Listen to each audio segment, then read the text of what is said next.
donarti è tutta la nostra vita, il nostro nulla, e lo facciamo per mezzo della mamma. E prendiamo la tua volontà divina come vita nostra. Ti amiamo con il tuo volere, ti desideriamo, divino volere, ti desideriamo vita divina, ti desideriamo Gesù, vieni in noi, vieni a leggere, vieni a comprendere, vieni a scrivere la tua verità e la tua vita, i tuoi atti dentro di noi. E noi col solo intento di ascoltare, di comprendere, di far nostro, di farti regnare, ti amiamo col tuo volere, ti adoriamo, ti accettiamo, ti ringraziamo, ti benediciamo, ti lasciamo tutto lo spazio, vogliamo crescere e divenire con te, per amarti a nome di tutti con il tuo amore. Pater noster, qui es in celis, sanctificetur nomen tuum, fiat voluntas tua, sicut in cielo et in terra. Pane nostrum quotidianum da nobis hodie, et dimitte nobis debita nostra, sicut et nos dimittimus debitoribus nostris, et ne nos inducas in tentationem, sed libera nos a malo. Amen. Fiat. Allora, carissimi, eravamo arrivati al 17 gennaio 1900. Proseguiamo. Astuzia perversa dei malvagi.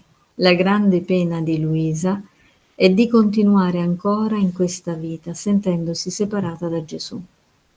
Questa mattina il mio adorabile Gesù andava e ritornava, ma sempre in silenzio. Dopo mi sono sentita uscire fuori di me stessa e Gesù me lo sentivo da dietro che diceva: l'uomo dice non c'è più rettitudine e fino a tanto che le cose staranno in questo modo non potremmo avere nessuna riuscita nei nostri intenti. Affettiamo virtù, fingiamoci retti, mostriamoci veri amici esternamente, e così sarà più facile tessere le nostre reti e tirarli nell'inganno. E quando usciremo fuori per predarli e far loro del male, credendoci ognuno amici, li avremo a man salva nelle nostre mani. Vedi un po' dove giunge l'astuzia dell'uomo. Dopo ciò, il benedetto Gesù, volendo un atto di riparazione speciale, pareva che mi troncasse la vita, offrendomi alla divina giustizia. Nell'atto in cui lo faceva, io credevo che Gesù mi facesse passare da questa vita, onde gli ho detto: Signore, non voglio venire nel cielo senza le tue divise. Prima crocifiggimi e poi portami. Così mi ha trapassato coi chiodi, le mani e i piedi. E mentre ciò faceva, con mio sommo rammarico, lui è scomparso ed io mi sono trovata in me stessa. Ho detto tra me: qui sto ancora. Ahi, quante volte me la fai, mio caro Gesù, e hai un'arte a parte a saperlo fare, e mi fai credere che devo morire. Quindi io me la rido del mondo, delle pene, me la rido di te stesso, perché è finito il tempo di stare separati, non ci saranno più intervalli di separazione. Ma appena incomincia il reso, trovandomi un'altra volta legata nei ceppi del muro di questo fragile corpo, dimenticando di avere incominciato a ridere, continuo il pianto, i gemiti, i sospiri della mia separazione con te. Ah, Signore, fa presto, mi sento violentata a venirci. Fiat. Allora, è sempre quello scenario che ci fa conoscere che purtroppo l'uomo ne compie di tutti i colori e si fa attore per far finta di essere nel bene e per ingannare gli altri. Questo nel 1900. Oggi, 2025, è diventato un professionista l'uomo, no? Nell'umano volere l'uomo fa veramente di tutto, recita un ruolo per fare la sua volontà e portare tutti in inganno. Per questo noi siamo chiamati alla verità, siamo chiamati all'attenzione, a stare intanto nei sacramenti, nella vita di grazia, cioè nel desiderare di essere santi, nel desiderare solo il bene, nel non scherzare col peccato, nel non dire vabbè tanto è piccolo, vabbè tanto è poca cosa, no, il peccato si chiama peccato. Se c'è in una tanica di 100 litri c'è un goccio di veleno, noi quella tanica non la tocchiamo più perché c'è un goccio di veleno. E così deve essere la nostra aspirazione. Non dobbiamo dire, vabbè, qualche peccato posso fare, poi mi confesso. No, no, no. Dobbiamo tendere, non dobbiamo essere perfetti perché non lo siamo, ma dobbiamo tendere, desiderare sì. Poi l'opera di santificazione, di purificazione la fa Dio, ma noi dobbiamo tendere e tutto quello che dobbiamo chiudere fuori della nostra vita lo dobbiamo chiudere, perché poi sarà Dio a donarci non solo la grazia di farcela, ma la grazia della consolazione enorme, cambiandoci i connotati, facendoci trasfigurare veramente nel volto della santità e divinità di Gesù. E allora ecco che Luisa si fa avanti e dice molto saggiamente: non voglio venire nel cielo senza le tue divise, cioè senza quelle divise dell'amore quindi l'amore massimo qual è? L'amore della croce. Voglio venire con le tue divise, quindi voglio partecipare, voglio essere bella come te. Quindi noi non è che dobbiamo anelare la sofferenza, anche se in alcuni brani Gesù dice chi più soffre più godrà, però dobbiamo però stare nella sofferenza, ma non in quella che ci inventiamo noi, quella che, cioè, perdonate questa battuta, ma è quella che facciamo pianto e lamento di tutti i giorni che stiamo benissimo, no? A volte dobbiamo offrire quello che ci pesa, quello che ci sta chiedendo Dio, quello che è già il nostro, e facendo quello sforzo di dire fiat su quello che mi dai, non su quello che vorrei, fammi soffrire questo, che questo lo sopporto, no? Facciamo così. Ecco, noi dobbiamo soffrire quello che è nostra strada, quella che è la nostra croce. Se no si fa come la barzelletta, si porta in piazza le nostre croci, poi ognuno si guarda l'uno con l'altro, si ripiglia la propria e si ritorna indietro. La storiella vecchia, no? Quindi ognuno prenda quello che Dio dà con amore, con accettazione, lo portiamo a Gesù e andiamo anche a meditare, a vivere le ore della passione, perché con la fusione possiamo sollevare Gesù facendogli quell'accompagnamento, quell'ufficio di madre che lui tanto vuole, e senza temere che siamo schiacciati dalla croce, perché non ci darà mai cose che non sono per noi. Ci farà invece ricchi del suo amore, dei suoi meriti, partecipandoci alla gloria infinita, se vogliamo amarlo. Fiat. Daniela, puoi leggere? Sì, 22 gennaio 1900. Chiedo Corrispondenza. scusa se interrompo, ma io non riesco a sentirvi, ho una voce proprio labile. Eh, come si fa? Potrei fare qualcosa per potervi ascoltare, altrimenti devo uscire. Prova a uscire e rientrare, Giacomo. Se c'è il volume al massimo, prova a uscire e rientrare.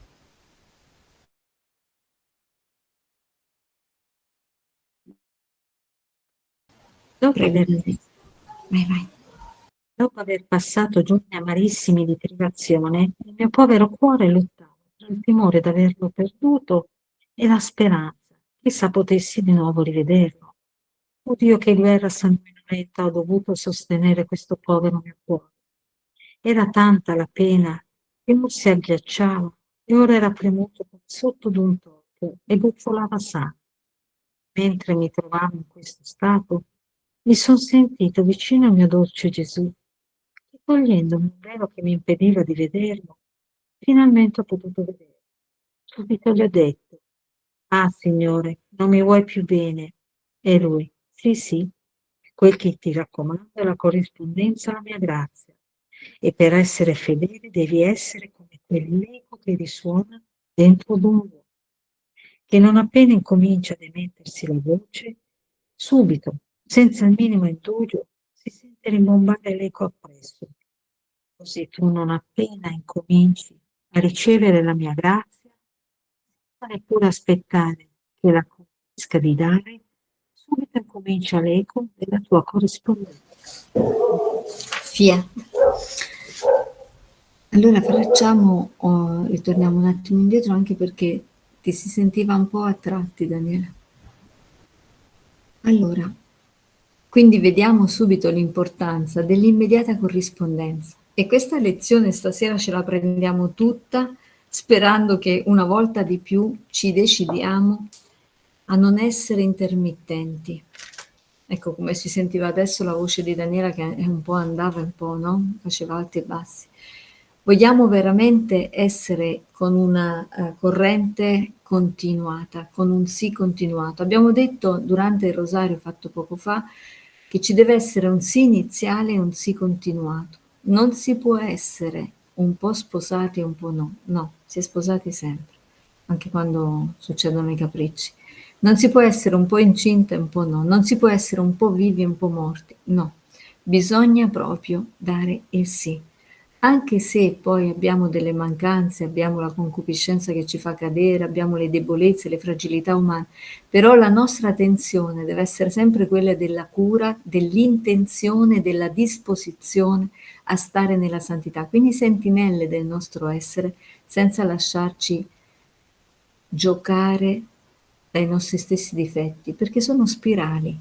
Quindi, quello che ti raccomando, dice Gesù, è la corrispondenza alla mia grazia. Quando siamo corrispondenti, come Maria, fiat, e quando senza cercare di indagare, ma dopo che sarà? Perché se indaghiamo non c'è fiducia. Noi se vogliamo essere come i neonati, il neonato non sta a dire mamma ma poi dopo che latte mi darai, ma poi a che ora mi metti a dormire, ma poi quando farò questo, quando farò... Il neonato sta abbandonato e noi se abbiamo capito un pochino e abbiamo deciso, dobbiamo buttarci e basta. La corrispondenza alla mia grazia, che poi attenzione non dice alla chiamata, alla mia grazia, perché la chiamata è una grazia. Quando l'anima corrisponde subito, subito, come dice Gesù, senza il minimo indugio, attenzione, si sente rimbombare l'eco. Quindi subito c'è un attimo della chiamata, un attimo della risposta, arriva subito l'eco della corrispondenza, ma arriva la grazia. Appena incominci a ricevere la grazia, senza neppure aspettare che finisca di darla, subito incomincia l'eco della tua corrispondenza. Quindi come arriva la chiamata, subito facciamo il nostro sì, perché la grazia abbia subito, quindi la chiamata, abbia subito quella corrispondenza, in modo che subito arriva la pioggia d'amore.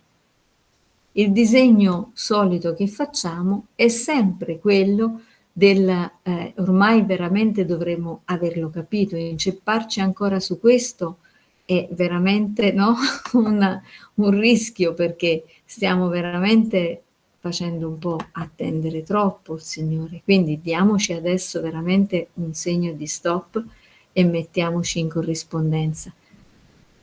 Anche perché, perdonate un attimino questa, diciamo così, determinazione, ma lo dobbiamo essere tra di noi, se siamo fratelli ci dobbiamo aiutare, non fare le finte per tenerci così in corrispondenza di amicizia, no. Dobbiamo essere fratelli, allora la fratellanza deve essere sincera, per arrivare affinché l'uomo e Dio si incontrino in un incontro continuato.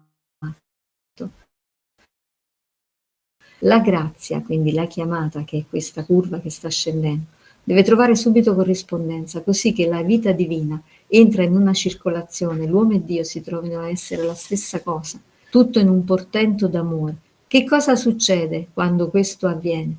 Che la grazia di Dio si immediatamente incomincia a scendere a fiocchi, cioè si ingrandisce e la capacità dell'anima si ingrandisce perché Dio può operare la sua grazia di conformarlo a sé, la grazia di renderlo tutto simile a sé. Altrimenti stiamo a fare veramente, veramente tante perdite, no? Di tempo, di grazie. Vediamo che ci dice questo brano. Provo a leggere io perché sentivo la voce interrotta, Daniela, a meno che non cambi posizione. Fiat. 27 gennaio 1900. Continuo a restare quasi priva del mio dolce Gesù. La mia vita mi viene meno per la pena. Mi sento un tedio, una noia, una stanchezza della vita. Andavo dicendo nel mio interno: oh, come si è prolungato il mio esilio. Oh, quale felicità sarebbe la mia se potessi sciogliere i legami di questo corpo e così l'anima prenderebbe libero il volo verso il mio sommo bene. Un pensiero mi ha detto: e se tu vai all'inferno? Ed io, per non chiamare il demonio a combattermi,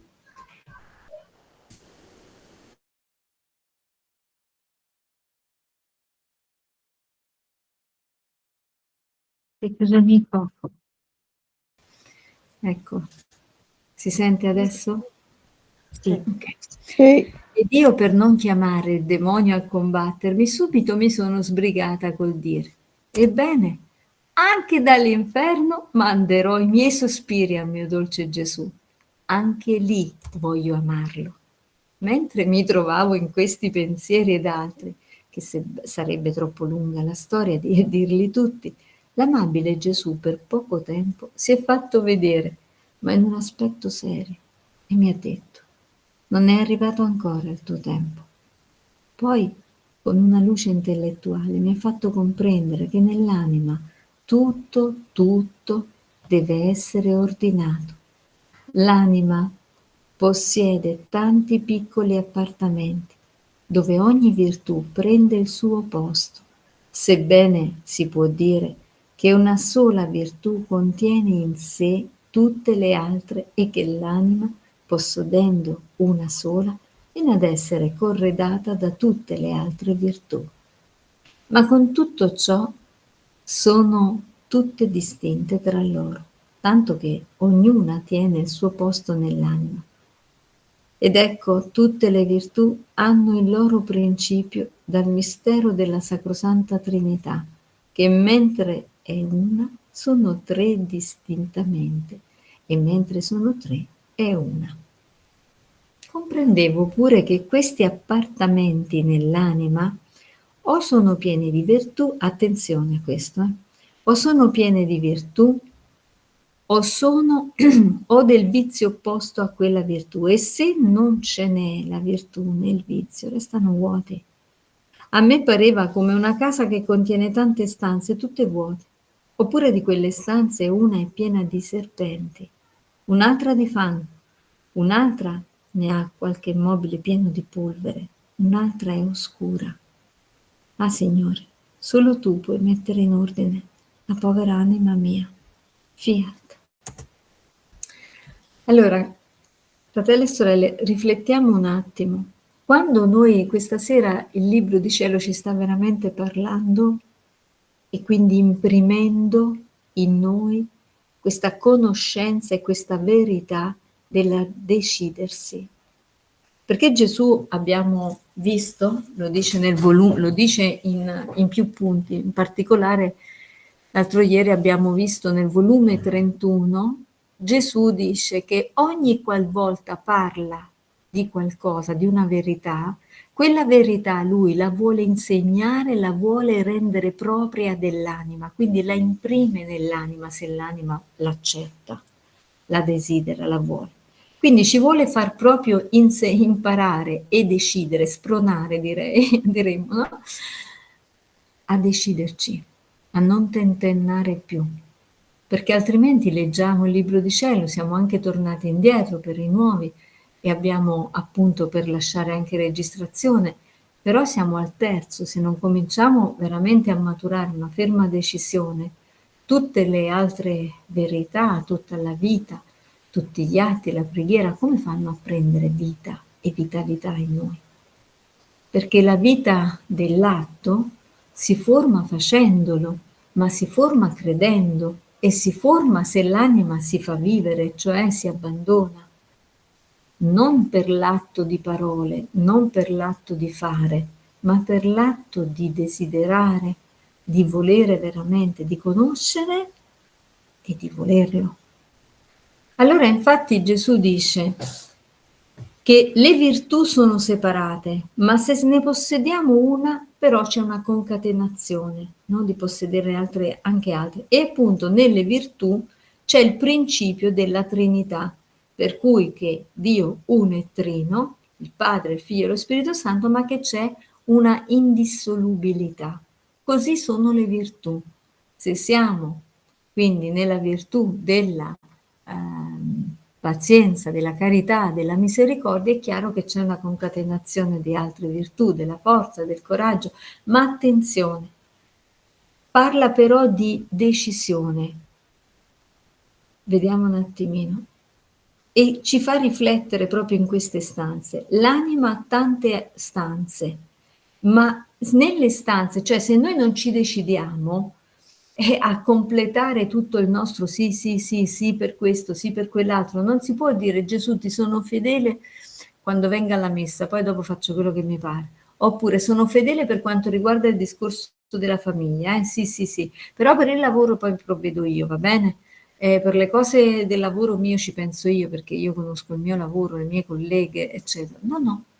La divina volontà è esigente, Dio vuole i figli e Lui vuole regnare nell'ambito familiare, nell'ambito del dormire, nell'ambito del mangiare, nell'ambito del lavoro, nell'ambito del divertimento. Non è che fuori a mangiare la pizza ci vado con la mia volontà e poi dopo a casa invece riprendo la divina volontà. No.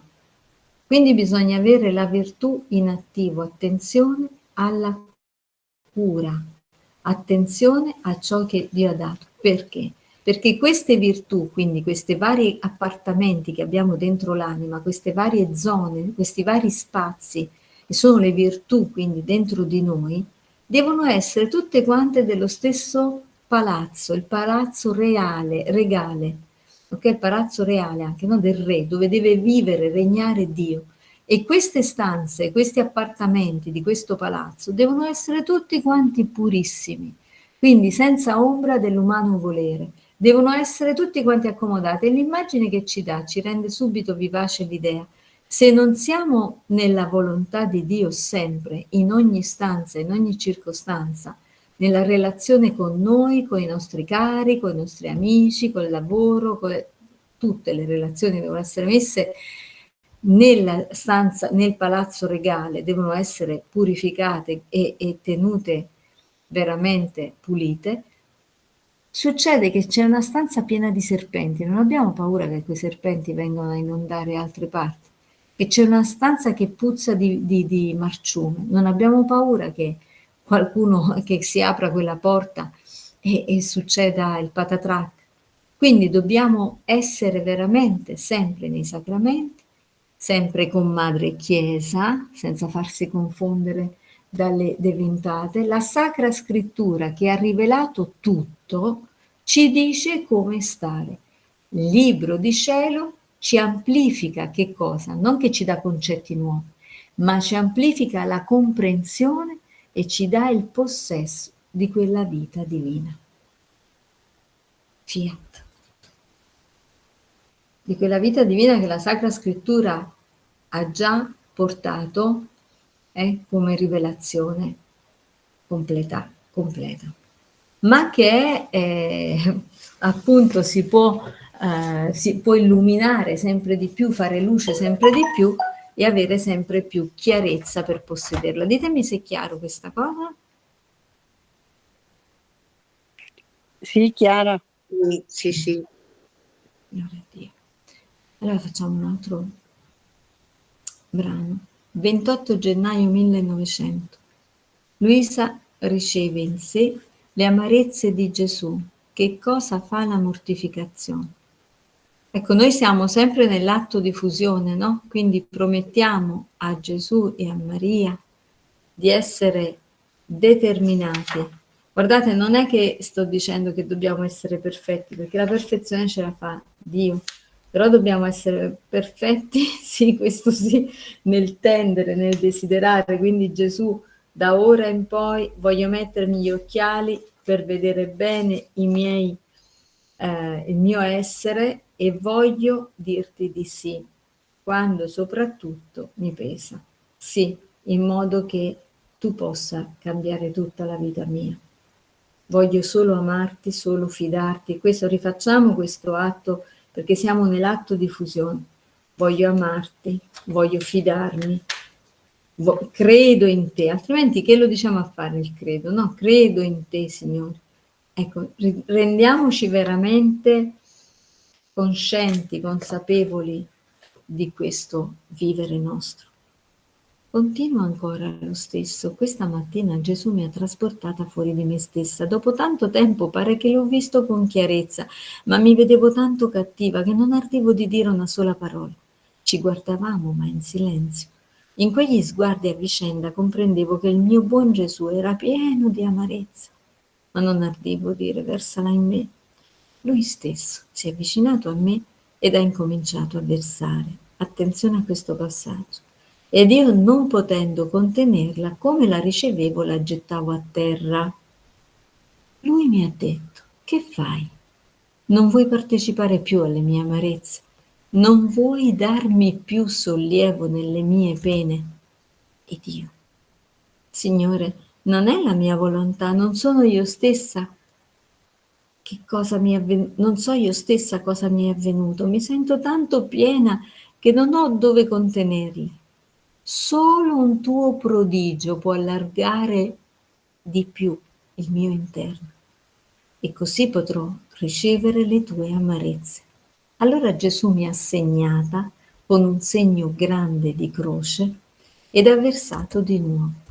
Così pare che ho potuto contenerle e dopo ha soggiunto: figlia mia, la mortificazione è come il fuoco che fa disseccare tutti gli umori, così la mortificazione dissecca tutti gli umori cattivi che ci sono nell'anima e la inonda di un umore santificante, in modo da far germogliare le più belle virtù. Fiat. Allora, lo Spirito Santo, il Divino Volere ci illumina e ci dà a ognuno, no? Delle luci, mette fuoco dentro di noi per la comprensione, per assorbire in noi le verità. Però qui due cose un po' emergono, no? Da poter condividere. Intanto che quando noi non siamo capaci anche di corrispondere, no? In questo caso Luisa è chiamata a contenere, quindi a fare l'ufficio di vittima e non riesce a contenerla, ma che fa? Prende da Gesù, chiede a Gesù e quindi che fa? Dice Gesù, solo un prodigio. E quindi Gesù dà. Allora anche noi che dobbiamo fare? Gesù, non riesco a essere, non so, ognuno di noi dica la sua, a contenere questo, a contenere quest'altra cosa o a fare quest'altra cosa. Dammi il tuo prodigio. Non chiediamo risolvimi il problema, ma chiediamo dammi il prodigio, fai il prodigio perché io possa vivere la tua volontà. Chiediamo questo, perché se chiediamo di svolgere quello che lui ci sta chiedendo di svolgere, come possiamo dire, vieni tu a farlo, e noi sempre lo chiamiamo vieni divina volontà, ma noi dobbiamo metterci la nostra partecipazione. E allora facciamo come fa Luisa: dammi tu il tuo prodigio, fammi vivere questo dolore, questa croce, questo amore, questa grazia di croce, perché la croce è salvezza. Nessuno passerà a Dio se non per mezzo di Gesù e della croce. Queste sono le vie, lo dice Dio Padre. Per mezzo di Gesù, per mezzo della croce, cattedra di sapienza, tu me li salverai tutti, qui li aspetto. Queste sono le parole delle 24 ore. Qui li aspetto, per salvarli, per santificarli. Quindi noi dobbiamo non esonerarci, ma prendere da Gesù tutta la grazia per poter ampliare la nostra capacità, arricchirci della grazia, appunto, come prima abbiamo visto il disegno, per poter ricevere tutto ed essere trasformati e vedere la gloria verso Dio, salire. Perché questo è il fine, e noi farci come Lui.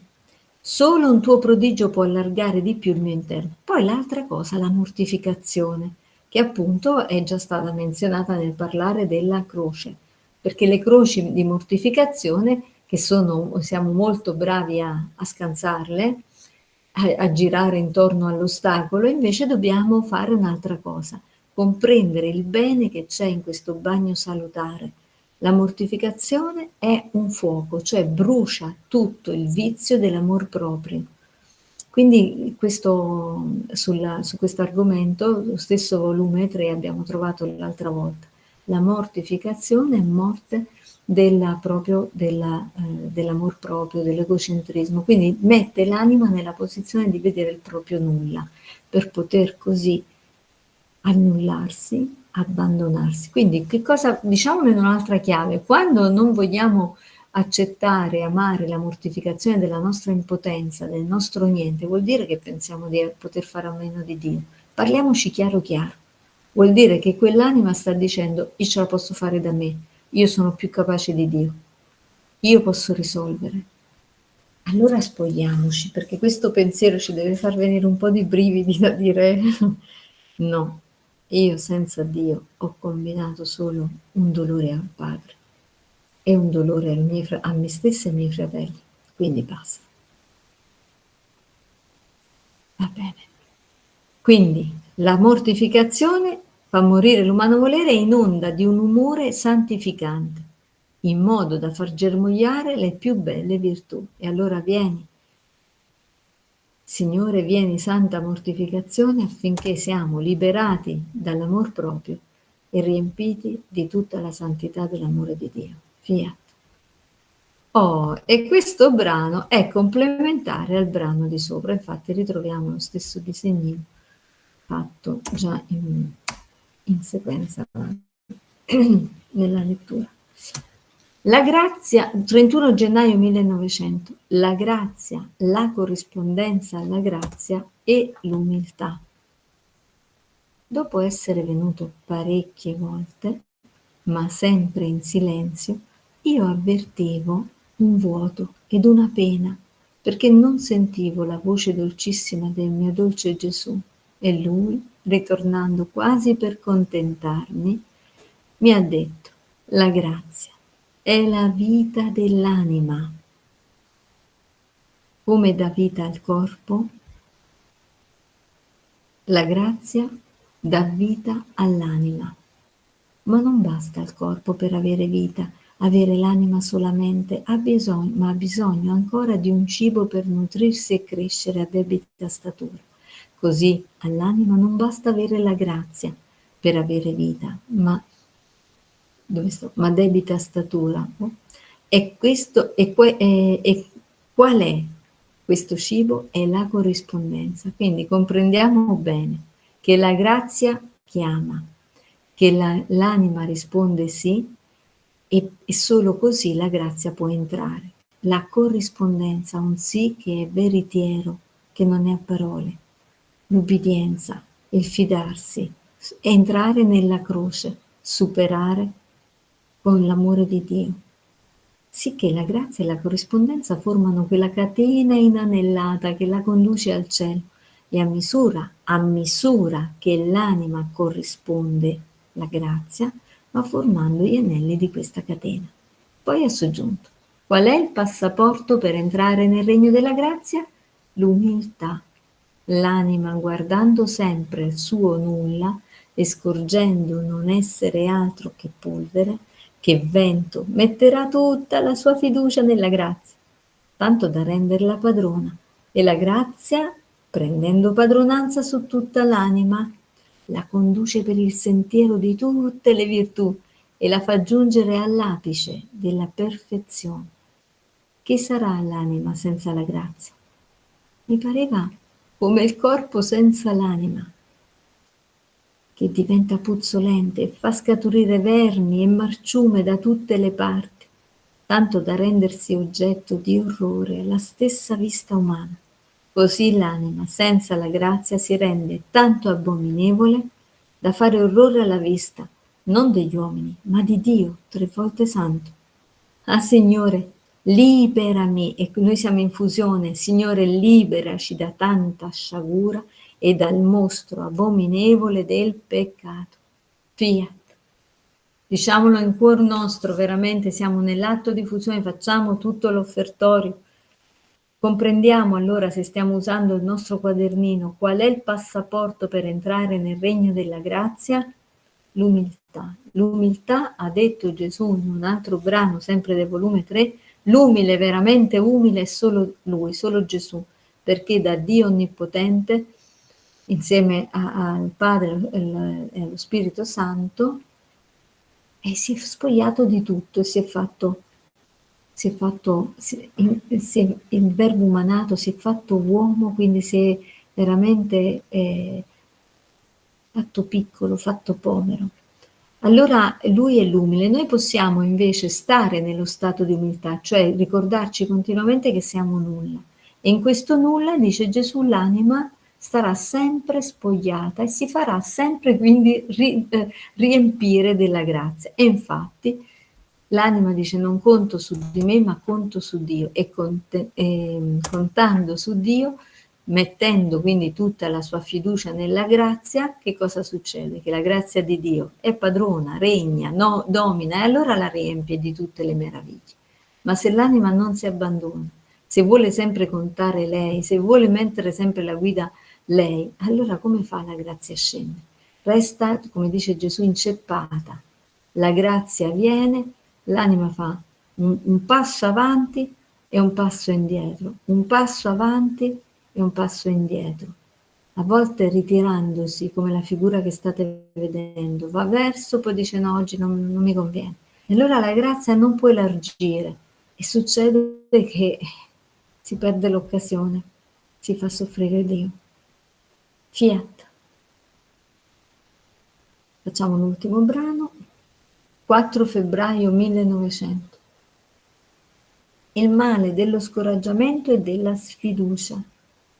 Trovandomi in uno stato pieno di scoraggiamento, specialmente per la privazione del mio sommo bene, questa mattina, facendosi vedere appena, mi ha detto: lo scoraggiamento è un umore infettivo che infetta i più bei fiori, i più graditi frutti e penetra fino al fondo della radice, in modo che quell'umore infettante, invadendo tutto l'albero, lo rende appassito, squallido, e se non vi si pone rimedio con l'innaffiarlo, con l'umore contrario, siccome quell'umore cattivo si è introdotto fin nella radice, la dissecca e fa cadere l'albero per terra. Così succede all'anima che si imbeve di questo umore infettivo dello scoraggiamento. Con tutto ciò, io mi sentivo ancora scoraggiata, tutta rannicchiata in me stessa, e mi scorgevo tanto cattiva che non ardivo slanciarmi verso il mio dolce Gesù. La mia mente era tanto occupata che per me era inutile sperare che più come prima le sue continue visite, le sue grazie, i suoi carismi. Tutto per me era finito. E lui, quasi sgridandomi, ha soggiunto: che fai? Che fai? Non sai tu che la sfiducia rende l'anima moribonda, pensando che deve morire, non pensa più a nulla, né ad acquistare, né a mettere a traffico, né ad abbellirsi di più, né a porre rimedio ai suoi malori, non pensa ad altro che per lei è finito. E non solo rende l'anima moribonda, ma la sfiducia rende tutte le virtù vicine a spirare. Ah, Signore, mi immagino di vedere questo spettro della sfiducia squallido, macilento, pauroso e tutto tremante, e tutta la sua maestria, non con altro ingegno che con la sola paura è di condurre le anime alla tomba, ma quel che è più, che questo spettro non si mostra nemico, in modo che l'anima può schernirsi della sua paura, ma si mostra amico e si infiltra tanto dolcemente nell'anima, e se l'anima non sta attenta, vedendolo amico fedele che agonizza insieme e giunge a morire insieme, difficilmente si saprà liberare dalla sua artificiosa maestria. Via. Guardate, questo brano è di veramente, prendiamo fuoco un attimo, respiriamo profondamente, perché è già un po' che siamo insieme. Facciamo l'ultimo sforzo, chiamiamo Gesù, vieni, divina volontà in noi. Prendiamo la tua forza, Gesù, la tua attenzione, il tuo amore, la tua intelligenza, la tua divina volontà, intelligenza e sapienza. Facci comprendere, Gesù, e vieni a trascrivere in noi questa verità. Noi dobbiamo veramente fuggire, come quando si avvicina una fiammella e ci brucia, no? Come il fuoco della terra, appena si avvicina, non il fuoco dello Spirito Santo, ma il fuoco della terra che brucia e fa male. Dobbiamo scappare appena ci sentiamo scoraggiati. Scoraggiato io, ma che? Via, fuori. Subito proprio dobbiamo fare un salto, come se appunto ci bruciasse un accendino, no? Subito, via. Rileggiamolo insieme, con vera attenzione. Lo scoraggiamento si chiama, possiamo dire, scoraggiamento uguale male. Ci deve fare quasi veramente proprio terrore, paura, come l'accendino, come la fiamma sulla mano, via, scappare. Lo scoraggiamento è un amore infettivo. Appena entra, come questa fiammella che vedo questa immagine, che ci fa saltare, anche se appena ci brucia sotto il palmo della mano, faccio per dire, scatta tutto il corpo. Ecco, così è lo scoraggiamento, che appena ci fa saltare tutte le virtù. Se non si pone medio con l'innaffiarlo, ecco appunto parliamo di fiammella, quindi innaffiamo, se non si pone, dobbiamo immediatamente quindi buttare acqua sul fuoco. Ecco, Gesù mi ha dato questa immagine e quindi continua adesso a vedersi questo scenario di difesa, no? Difendiamoci subito con che cosa? Con l'amore contrario. Quindi subito no, io mi fido di Dio. Qui dobbiamo diventare guerrieri. La prima guerra che dobbiamo combattere, noi guardiamo fuori, non l'esterno, i rumori di guerra, quello che succede, ma la prima guerra, quella da vincere per prima, è dentro di noi. Il nostro scoraggiamento, il nostro non arrenderci, il nostro non essere determinati, è inutile che ci porta a fare 2000 preghiere, 3 rosari, 7 rosari, ma se io non vinco la battaglia dentro di me di voler dare, è vero che la preghiera attenzione, è vero che la preghiera mi aiuta a cambiare, ma è sempre la mia decisione che muove una preghiera santa, che è potente, che cambierà la mia vita. Altrimenti devo cambiare il modo di pregare, cioè devo metterci la decisione, devo metterci la determinazione di dire io non voglio perdere tempo, io non voglio fare il sepolcro imbiancato, io voglio la vitalità, non posso pregare con lo scoraggiamento. Come fa Dio a darmi la grazia? Abbiamo visto il disegnino prima, no? Si ritira. Non posso pregare, dammi questo, ma non ci credo. Devo pregare, dammi questa soluzione, sì, dammi la tua vita divina, che tutta la mia vita e la vita di mio fratello, della mia sorella cambieranno. Dammi la divina volontà e tutto quello che vuoi io te lo darò, anche se vedo ma quello succede, quella, rumori di guerra, rumori di qua e di là, e noi preghiamo più fortemente. Bene, Gesù, mi stai chiamando a pregare più fortemente, riprendo il tuo sangue, rigiro con le anime, su tutte le anime, riprendo il rosario in mano, riprendo e vado di nuovo a rifare le cose, ma con più entusiasmo, perché lui ha già vinto e noi non possiamo sragionare. Dobbiamo prendere, possiamo prendere tutto ciò che è già vittoria e la stendiamo. Facciamo l'esempio su un lutto, perché uno può dire come faccio a riparare ora, come faccio a stare bene su un lutto. Abbiamo noi forza di sopravvivere a un dolore così? No. Però Gesù c'ha tutto. E con gli occhiali della divina volontà, lui ci ha promesso la vita divina, lui non solo di là, ha detto che di qua, ci deve essere un risvolto. Allora sappiamo che intanto in questa attesa non dobbiamo stare con le braccia incrociate, ma dobbiamo animare questa vita. Ci darà allora quell'amore che non abbiamo, quella vista che non vediamo, che non abbiamo, per cui non vediamo la nostra il nostro dolore. Invece Gesù ci darà una vita che ci metterà in una comunicazione d'amore che sarà in grado di sostenere anche questo dolore. Sarà in grado di consolarci, di portarci quella consolazione d'amore da lenire il lutto, da lenire quella sofferenza. da farci avere la speranza certa del ritrovare i nostri cari, di ritrovare quella gioia, quella forza. E se facciamo per bene i conti, ci possiamo anche rincontrare come in cielo così in terra. Così succede all'anima che si imbeve di questo umore infettivo, quindi con l'umore infettivo finiamo per distruggere tutto, ma con l'umore contrario noi possiamo dare frutto all'albero. Tutto quello che abbiamo costruito fino ad oggi, il battesimo, i sacramenti, la consacrazione a Maria, la vita di grazia con la Sacra Scrittura, con vivere i sacramenti, il libro di cielo, tutto adesso deve portare frutto, quindi non ci voltiamo indietro, facciamo presto. Come dice Gesù, lo dice a Luisa, lo dice a noi, che fai? Che fai? Non sai non sai tu che la sfiducia rende l'anima moribonda. Quando l'anima è moribonda, vede la morte, non vede più a poter costruire. Invece noi dobbiamo non vedere la morte, dobbiamo vedere la vita anche oltre la morte. Perciò dico, mettiamoci il cannocchiale, non più gli occhiali, il cannocchiale. Vediamo oltre la morte, continuiamo a pregare fino all'ultimo respiro. E non solo rende l'anima moribonda, ma la sfiducia rende le virtù vicine a spirare, quindi ci deterioriamo.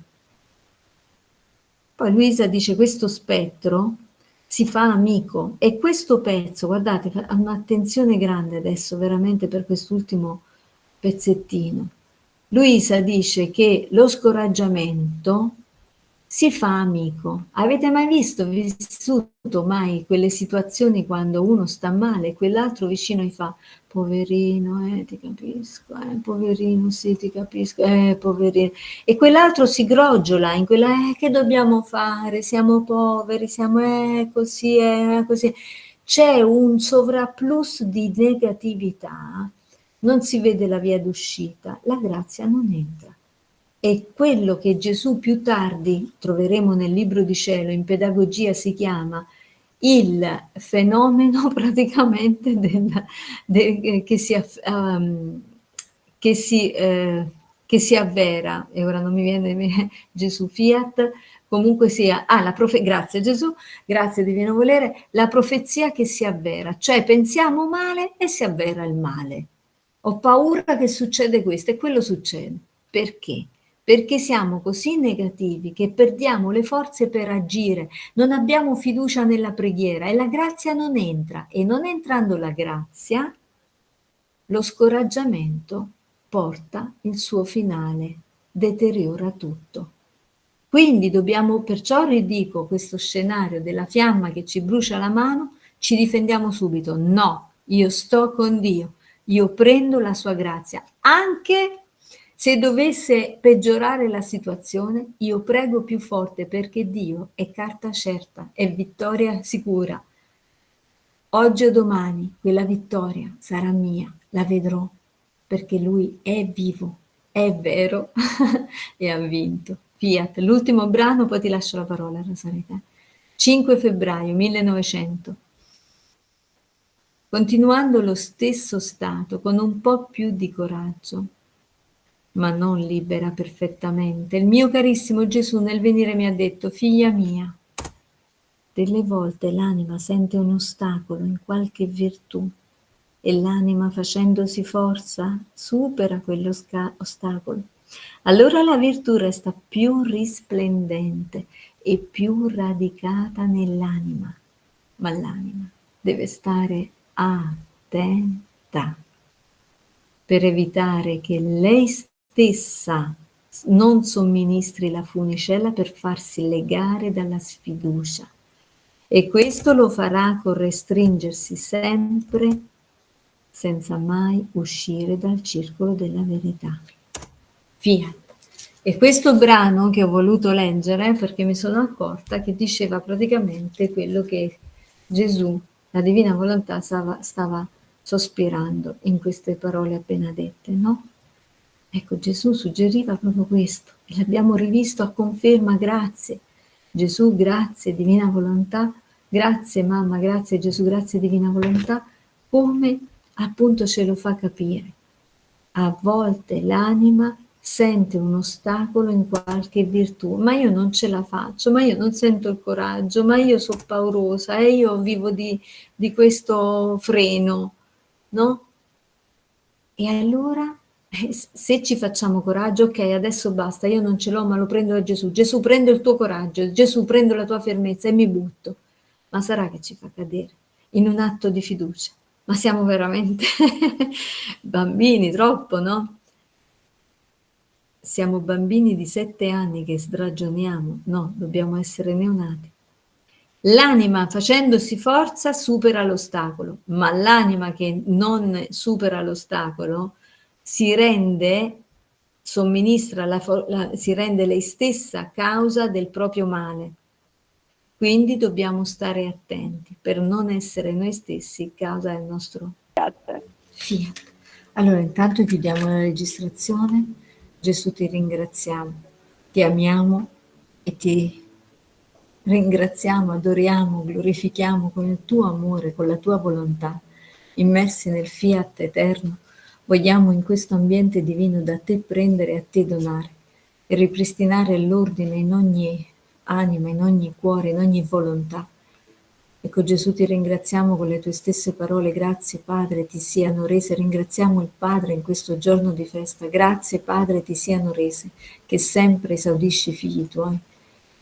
Sia gloria al Padre, al Figlio e allo Spirito Santo, come era in principio, ora e sempre, nei secoli dei secoli. Amen. Tutto, tutto per te, Padre, per darti gloria e affrettare il regno, per la tua maggiore gloria e il nostro massimo bene. Fiat.